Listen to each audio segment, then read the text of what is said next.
នា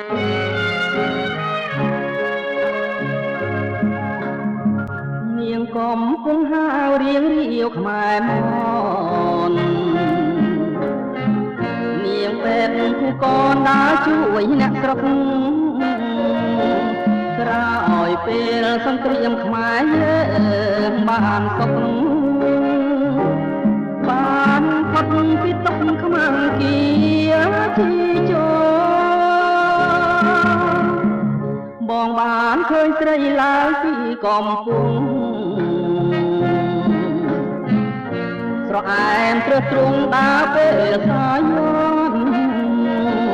ស្រុកកំពុងលែងមករាប់ពនចិត្តបងមិនទាន់រំភើបស្នេហាអូនស្គាល់ទៅវ័យហ៊ានស្ដីចំមុខឲ្យបងឃើញយកបេះដូងរងផ្លា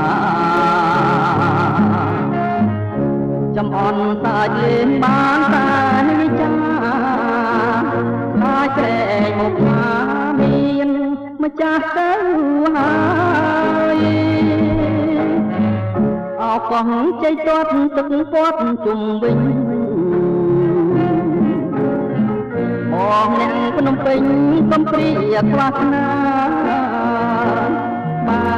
មិនបានដៃសំផាហំកាលកុំកំរាយដាំទៀងបង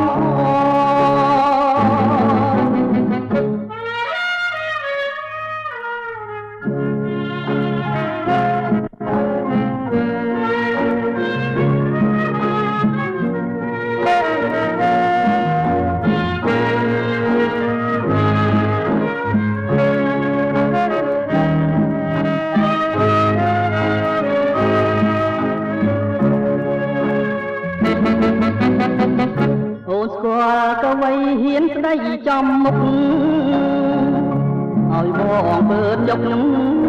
បេះដូងរងថាចំអន់សាច់លេងបានតែវិចាខ្លាចត្រែកមុខថាមានម្ចាស់ទៅហើយអោកងជ័យទាត់ទឹកពាត់ជុំវិញ